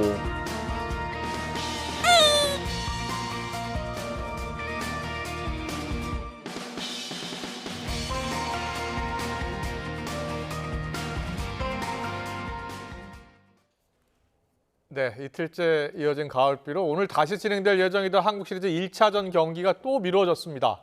오늘 못한 1차전 남은 이닝, 또 2차전 경기는 그대로 내일 치러질 예정입니다. 취재기자 연결해 자세히 들어보겠습니다. 김형수 기자, 어제 경기 중단 자체도 포스트시즌에서 처음 있는 일인데 또 연기된 거네요? 네, 그렇습니다. 원래 계획은 오늘 오후 4시쯤 1차전 남은 경기를 재개하는 거였습니다. 그런데 2시가 되기 조금 전에 KBO 공지가 나왔습니다. 비가 좀 잦아들어서 사실 경기를 할 수도 있겠다는 전망이 있었는데 KBO는 그라운드를 정비하는 데만 3시간이 걸릴 것 같다면서 1차전 남은 경기 그리고 2차전까지 모두 내일로 연기했습니다. 한국 시리즈 1차전 남은 경기는 내일 오후 4시에 시작합니다. 삼성이 1대0으로 앞서고 있던 6회 초 무사 1, 2루 상황에서 시작해 남은 이닝을 소화하게 됩니다. 어제 경기를 그대로 옮겨와서 이어간다고 생각하시면 되겠습니다. 1차전 남은 경기가 다 끝나면 1시간 뒤에 2차전이 곧바로 이어집니다. 이후 경기도 하루씩 밀려서 오는 25일과 26일, 그러니까 금요일과 토요일에 3, 4차전이 치러지고요. 일요일 하루 쉬고 월요일인 28일부터 5차전부터 7차전까지 3경기가 예정돼 있습니다. 지금 선수단 분위기도 궁금합니다. 어떻습니까? 네, 가을비 때문에 야구 팬들 애가 타실 텐데 경기를 준비하는 두 팀 선수 또 감독들 마음은 더 복잡하겠죠. 감독과 선수들 인터뷰에서도 그게 고스란히 묻어났습니다. 오늘 있었던 기아 이범호 감독 인터뷰부터 함께 보겠습니다. 한 경기가 밀리면 3, 4차전에 AS랑 원태인이 나올 수 있는 확률이 높아지니까 그렇게 보면 원정을 가서 그 선수들을 상대해야 되니까 아무래도 오늘 비가 와서 2차전이 밀리게 된다면 조금 불리한 상황은 있지 않을까 생각하는데 네, 공교롭게도 이 인터뷰를 마친 뒤에 1차전 남은 경기와 2차전 모두 연기 결정이 발표됐습니다. 이범호 감독이 걱정했던 대로 마운드에 여유가 생겼습니다. 삼성 박진만 감독은 1차전에서 66개를 던졌던 원태인 선수의 4차전 등판을 예고했습니다. 또 날씨 변수에 대한 선수단 분위기도 전했는데요. 이어서 들어보시죠. 원태인 선수가 이제 투구수가 너무 어제 좀 적었기 때문에 생각보다는 하루 정도 좀 빨리 들어올 수 있을 거라 좀 그런 판단은 좀 쓰고 있고 좀 많이 당황했죠. 뭐 저뿐만 아니고 포스 시즌에서 처음 있는 이런 상황들이 돼서 뭐 하여튼 우리가 또 뭐 지고 있는 상황이 아니고 이기고 있기 때문에 그런 분위기를 잘 이어갔으면 좋겠어요. 네, 앞서 말씀드린 대로 기아 이범호 감독이 인터뷰한 뒤에 경기 연기 결정이 됐는데 이 감독은 이후 크게 동요하지 않고 코칭 스태프과 논의해서 내일 경기를 잘 준비하겠다는 입장을 전해왔습니다. 시작부터 겹친 날씨 변수가 한국 시리즈 결과에는 어떤 영향을 미치게 될지 지켜볼 일입니다. 지금까지 스포츠부에서 YTN 김영수입니다. 역대 최다 관중 시즌에 열린 한국 시리즈에 대한 관심 정말 대단합니다. 너도 나도 한국 시리즈 직관을 원하다 보니 표값이 그야말로 천정부지로 치솟고 있는데요. 한 중고거래 사이트에는 한국 시리즈 티켓을 1억 원에 사겠다는 글이 올라왔습니다. 이제 화면에 보시는 이 그림, 바로 그 글인데요. 야구 보려고 해외에서 왔다면서 한국 시리즈 3차전과 4차전 표값으로 1억 원을 내걸었습니다. 정상 가격이 한 장에 3만 원 정도 하니까 무려 3,000배가 넘는 웃돈을 주겠다고 나선 겁니다. 단지 이 사람뿐이 아닙니다. 온라인에서는 한국 시리즈 표값이 적게는 5배, 많게는 10배 넘는 가격에 거래되고 있습니다. 야구 인기가 높다 보니 암표까지 급성을 부리는 건데 지난 8월까지 신고된 의심 사례만 5만 건에 달합니다. 응원에 필요한 굿즈도 몸살을 앓고 있습니다. 미국 메이저리그 유명 구단 마크를 도용하며 시작된 이른바 위조 굿즈가 이제는 KBO 리그까지 확산한 건데요. 특허청이 한국 시리즈 동안 경기장 주변 위조 야구 상품 유통과 판매 집중 단속에 나섰습니다. 이미 각 야구단의 상표권 침해 건수가 지난해를 훌쩍 넘었습니다. 특허청이 야구장 주변과 야구용품 판매점 등을 중심으로 단속을 진행하고 있는데요. 무엇보다도 응원하는 팀의 티켓이든 굿즈든 법대로 제대로 구매하는 착한 팬심 필요해 보입니다. 하늘 끝까지 솟아오르더니 이렇게 조종간을 반대로 꺾어 무섭게 하강합니다. 뱅글뱅글 360도를 돌며 고개 비행도 뽐냅니다. 그런데 무슨 일이 있었던 걸까요? 중심을 잃고 휘청거리는가 싶더니 바닥에 그대로 곤두박질 쳐버립니다. 현지 시각으로 20일 오후 미국 뉴멕시코주에서 에어쇼를 하다가 벌어진 사고인데요. 당시 비행기에는 베테랑 조종사인 찰스 토마스 척 콜맨이 타고 있었습니다. 콜맨은 3,000번 이상 고개 비행 경험이 있고 영화 탑건 출연자도 교육했던 것으로 알려졌습니다. 에어쇼는 콜맨의 비행기가 추락한 뒤 취소됐으며 미국 관계 당국은 추락 경위를 조사하고 있습니다.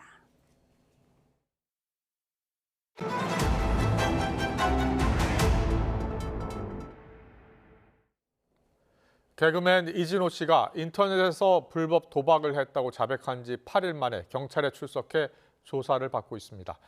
경찰은 이 씨를 상대로 도박 시기와 규모는 물론 지인들에게 돈을 빌린 과정도 강도 높게 조사하고 있습니다. 유서연 기자의 보도입니다. 경찰에 출석한 개그맨 이진호 씨는 죄송하다는 말만 반복했습니다. 불법 도박에 빠지게 된 이유는 뭡니까? 죄송합니다. 사기 의혹에 대해서 어떻게 생각하십니까? 피해 연예인들에게 하실 말씀 없으세요? 수사 성실히 잘 받고 오겠습니다. 죄송합니다. 이 씨는 인터넷 불법 도박을 했다고 자백한 뒤 8일 만에 피의자 신분으로 서울 강남경찰서에 출석했습니다. 경찰은 이 씨를 상대로 언제, 어디서 어떤 도박을 했는지 자세히 캐물었습니다. 불법 도박 규모도 관심입니다. 일각에서는 수십억 원에 달한다고 추정합니다. 경찰은 이 씨가 스스로 인정한 불법 도박 외에 추가 혐의가 있는지와 공범 가능성 등에 대해서도 수사를 이어가고 있습니다. 앞서 이 씨는 자신의 SNS에 지난 2020년 인터넷 불법 도박을 시작했다고 인정했습니다. 이 과정에서 거액의 빚을 졌다고도 밝혔습니다. 이진호 씨는 방탄소년단 지민과 이수근 씨 등에게 억대의 돈을 빌렸던 것으로 알려졌습니다. 도박을 하며 여기저기에서 빚을 낸 것도 경찰 수사 대상에 올라 있습니다. 경찰은 앞으로 이진호 씨에게 돈을 빌려준 연예인 등 관련자들에 대한 조사를 이어갈 방침입니다. YTN 유서연입니다. 두 가지 마약을 섞은 혼합 마약을 유통한 노래방 업주와 투약자들이 해경에 붙잡혔습니다. 업주는 베트남 여성으로 외국인 노동자들을 상대로 마약 파티를 제공하며 영업한 것으로 드러났습니다. 박종혁 기자의 보도입니다. 해양경찰이 경남 진주의 한 노래방에 들이닥칩니다. 손님 가운데 한 명이 마약을 투약하고 술을 마시다가 현장에서 체포됐습니다. 통영해양경찰서에서 왔습니다. 우리 지금 압수영장을 집행하러 왔는데 다 지금 협조를 해주셔야 돼요. 해경이 압수한 이 남성의 휴대전화에선 과거에 마약 파티를 열었던 동영상 증거도 나옵니다. 해당 노래방 업주는 귀화한 베트남 여성. 외국인 노동자가 주 고객인데 마약 파티 예약을 받기도 한 것으로 확인됐습니다. 예약 손님이 오면 업소 문을 잠그고 도주 경로와 마약 은닉 장소까지 제공했습니다. 외국인 해양 종사 선원들을 상대로 마약을 판매한다는 첩보를 입수하고 사건에 착수하여 단순 매수 투약 사범 검거를 시작으로 특히 두 가지 성분이 혼합된 마약을 유통한 것으로 드러났습니다. 필로폰보다 환각 작용이 3배나 강한 엑스터시와 동물용 마취제, 케타민을 섞은 겁니다. 이번에는 한 개의 알약에 엑스터시 케타민 2종류의 성분이 검출된 새로운 형태입니다. 해경은 검거한 7명 가운데 4명을 구속했습니다. 또 이 업소를 이용한 투약자가 더 있는 것으로 보고 수사를 확대하고 있습니다. YTN 박종혁입니다. 주식이 상장되면 서너 배 수익을 볼 수 있다며 수십억대 투자금을 가로챈 일당이 경찰에 붙잡혔습니다. 이들은 주식 리딩방을 통해 상장 가능성이 없는 비상장 주식을 홍보하고 액면가보다 최대 300배 비싼 가격에 판 것으로 조사됐습니다. 윤웅선 기자의 보도입니다. 경찰 수사관들이 사무실을 급습합니다.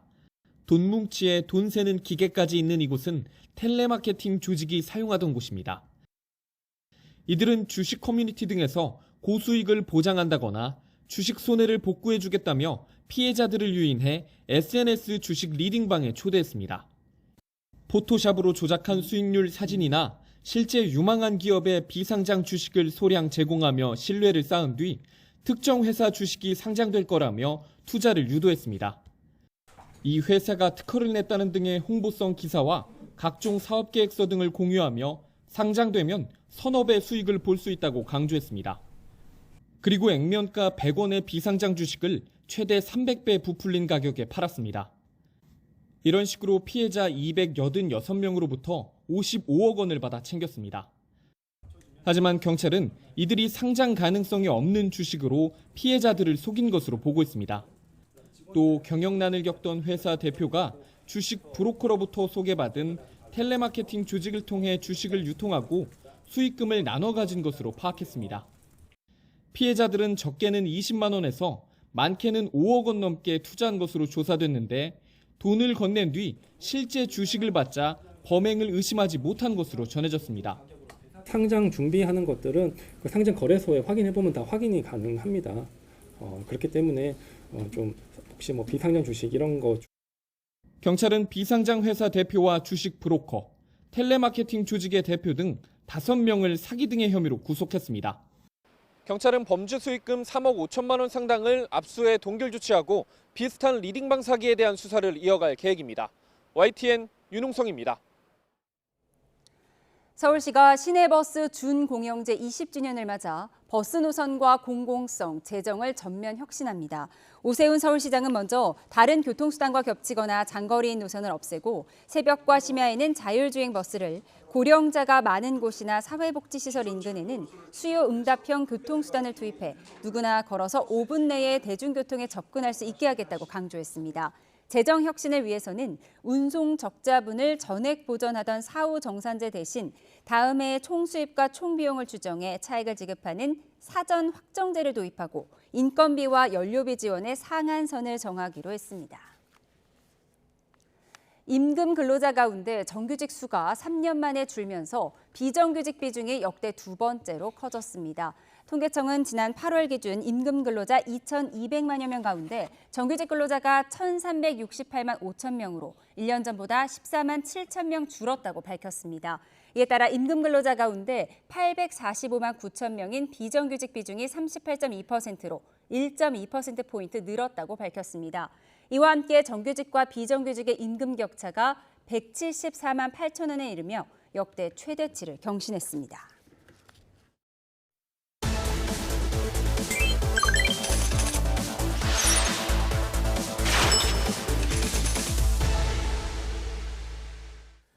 경제 이슈 쉽게 풀어드리는 경제픽 시작하겠습니다. 네, 오늘은 경제부 최두희 기자와 함께합니다. 어서 오세요. 안녕하세요. 안녕하세요. 첫 번째 키워드 영상으로 만나보겠습니다.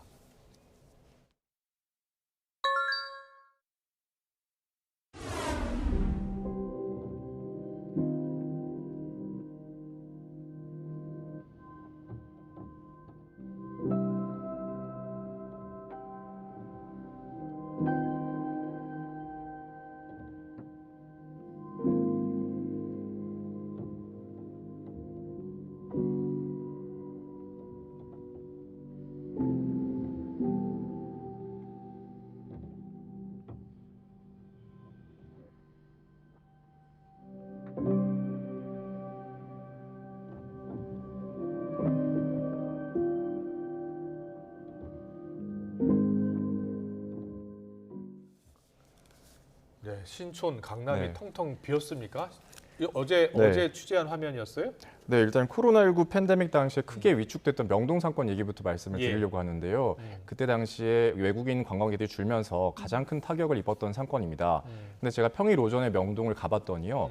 외국인 관광객들로 북적이는 모습을 볼 수가 있었는데요. 명동은 좀 살아났나요? 네, 그렇습니다. 예. 공실률만 봤을 때는 그런 분위기고요. 겉보기에는 임대 문의 현수막도 눈에 잘 띄지 않았고요. 공사 중인 곳도 많아서 공실률이 빠르게 회복되는 분위기였습니다. 다만 상인들의 얘기는 사뭇 달랐는데요. 내수 부진으로 매출이 코로나19 이전만 못하다는 얘기가 줄을 이뤘습니다. 한번 들어보겠습니다. 코로나가 끝나고 침체기는 많이 나아진 것 같아요. 부동산 시장도 마찬가지고 많이들 입점되어서 상점분들이 많이 들어오시긴 하셨지만 실제로 고물가 시대다 보니까 유입되는 고객님들에 비해서는 저희가 매출 상승을 기대하기는 좀 어려운 것 같아요. 네, 명동의 경우에는 공실률은 낮아졌지만 장사는 잘 안 된다, 뭐 이렇게 하소연하고 계신데 신촌은 어때요? 네, 신촌의 경우에는 청춘의 상징이죠. 그렇죠. 그런데 제가 비슷한 시각에 명동을 갔다가 신촌을 가봤습니다. 갔더니 비교적 상대적으로 그런 한산한 모습을 볼 수가 있었는데요. 다만 민대문이 현수막이 붙어있는 상가들을 명동에 비해서 쉽게 찾을 수가 있었고요. 그렇네요. 좀 많이 비어있네요. 네, 보면 아시겠지만 아예 통째로 비어있는 건물도 곳곳에 눈에 띄었습니다. 실제로 신촌 이대 지역의 소규모 상가 공실률은요. 공실률이 한 자릿수로 떨어진 명동 등 다른 지역과 비교해서 높은 18%대를 기록했습니다. 신촌 지역 상인의 말 한번 들어보겠습니다. 그때보다 조금 낫기는 한데 그래도 손님을 내가 기다려야 되니까 손님이 안 기다려주잖아요. 없어요, 사람이. 아예. 그래서 이제 어떻게 해야 되나, 접어야 되나, 말아야 되나 지금 그런 생각 중이거든요. 그래서 지금 가게들도 엄청 빈 곳 많으니까 더 안 되는 거예요. 네, 부동산 컨설팅 기업인 쿠시먼&드 웨이크필드의 자료를 보면요. 신촌뿐 아니라 다른 지역도 사정은 비슷한 모습입니다. 특히 가로수길 상권에는요. 공실률이 40%에 육박하는 등 강남권의 경우에 공실률이 더욱 심각한 모습을 보였습니다. 예. 자, 이 강남 상권까지 상가 공실률이 이렇게 높아지고 있는 가장 큰 이유는 어디에 있어요? 네, 아무래도 고물가, 고금리 여파로 인해서 소상공인들이 임대료를 감당할 수 없을 만큼 장사가 안 되기 때문인데요. 또 하나의 이유를 말씀드리자면은 오프라인보다는 온라인 중심의 소비 트렌드 변화도 이런 공실률 증가에 한몫한 것으로 보입니다. 그렇군요. 실제로 지난 2분기에요. 전국의 소규모 상가 공실률은 8%로 2015년 관련 통계 집계 이후 가장 높은 수준이었는데요. 오히려 코로나19 팬데믹 당시였던 2020년 2분기보다 높다는 걸 알 수가 있고요. 경매로 나오는 상가 매물도 늘고 있지만 낙찰 받으려는 수요가 줄면서 매물도 빠르게 쌓이고 있습니다. 실제로 지난달 수도권 상가 낙찰률은 20%에도 못 미쳤고 서울 상가 낙찰률은 15%대로 그보다 더 낮았습니다. 당분간 경매 시장에 나오는 상가 매물도 계속 증가할 것으로 보이는 가운데 될 곳만 되는 양극화 시대로도 빠르게 접어드는 모양새라고 하겠습니다. 걱정입니다. 예. 다음 키워드 볼까요? 네, 다음 키워드도 영상으로 보겠습니다.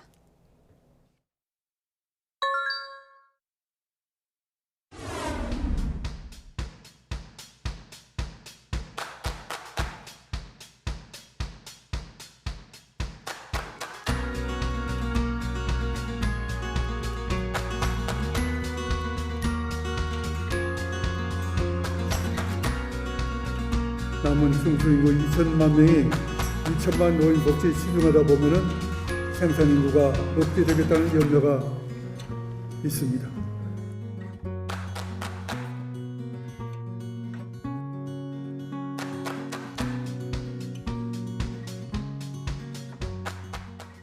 노인 기준에 대한 얘기네요. 75세로 네. 높이자는 의견이 나오고 있나 봐요. 네, 그렇습니다. 앵커분들은 혹시 노인 기준 연령이 몇 살인지 혹시 아시나요? 예, 우리 65세잖아요. 네, 맞습니다. 65세인데요.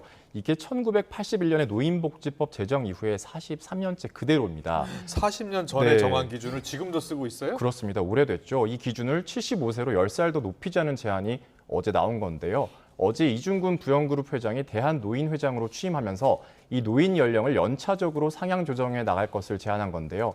이를 위해서는 정년 연장, 임금 피크제 같은 제도가 같이 따라줘야 한다면서 정년 연장 첫 해에는 임금 40% 정도를 받고 75살 정도에는 20% 정도를 받도록 하자는 겁니다. 이 대한노인회장의 말 그리고 70대 어르신의 말을 차례로 한번 들어보겠습니다. 노인 연령을 연차적으로 상향 조정하고자 합니다. 현재 노인 인구는 1,000만 명입니다만 2050년에는 2천만 명으로 노인 인구 관리 위해서 현재 65세 노인 연령을 1년간씩 단계적으로 상향 조정해서 75세 정도로 노인의 숫자를 적정하게 관리할 수 있도록 대한노인의 명의로 75세로 상향 조정할 것을 정부에 건의합니다. 65세부터 노인이라고 생각하세요? 전혀 노인으로 생각이 안 듭니다. 안 들고 지금 제가 70대인데 75세, 77세, 80대도 괜찮을 것 같습니다. 그런 기분으로 살고 있어요. 예. 조금 혜택을 덜 받아도 마음이 젊어지면 그게 혜택이 아닌가 그러고 싶습니다.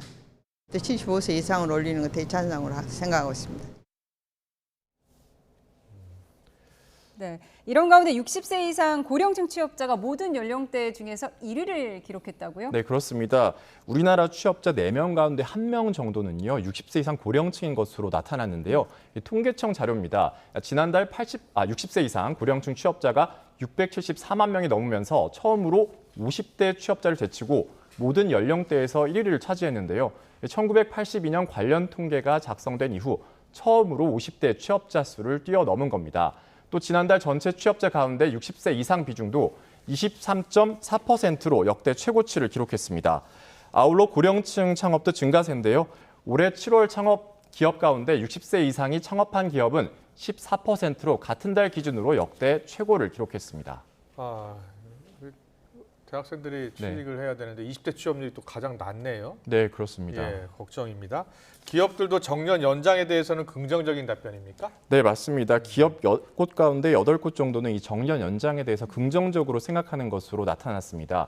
이 커리어 플랫폼 기업인 사람인에서 기업 461곳을 대상으로 조사한 결과인데요. 예. 전체 응답 기업의 80% 가까이가 이 정년 연장에 대해서 긍정적이라고 답한 겁니다.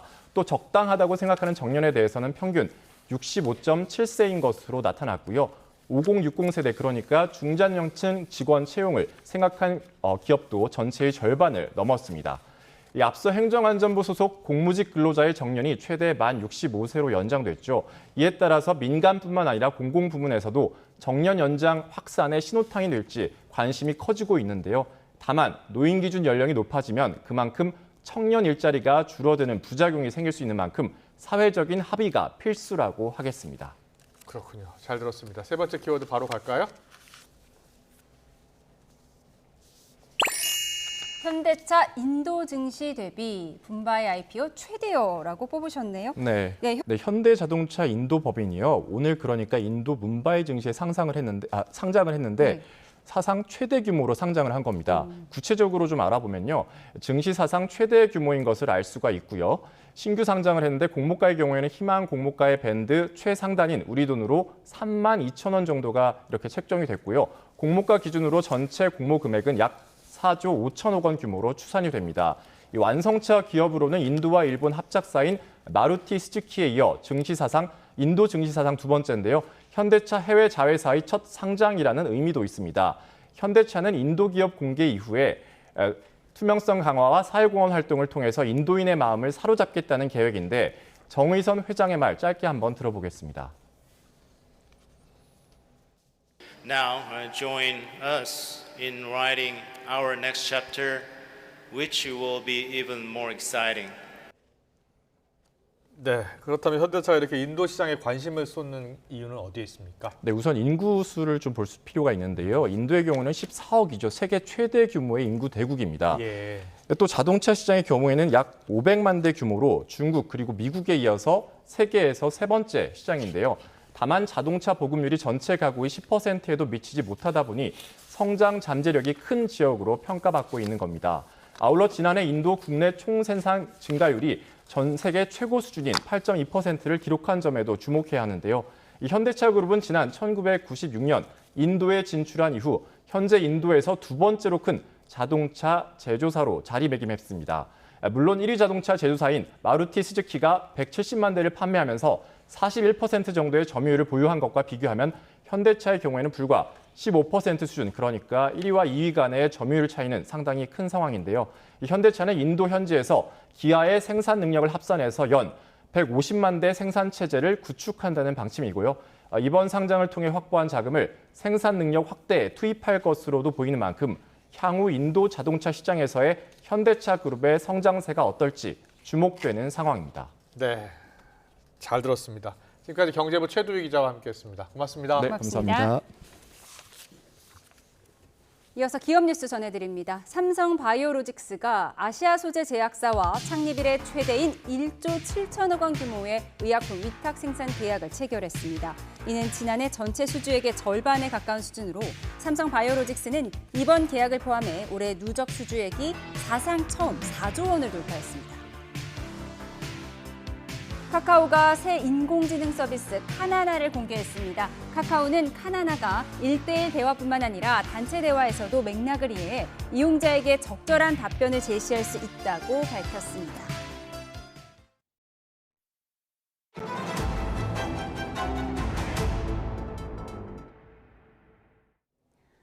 전 세계에 사는 한인 경제인들의 큰 잔치죠. 세계 한인 비즈니스 대회가 오늘 전북에서 열립니다. 지금 전주에서는 오랜 시간 고대했던 세계 한인 비즈니스 대회가 열리고 있는데요. 현장에 YTN 이슈 리포터가 나가 있습니다. 이민재 리포터.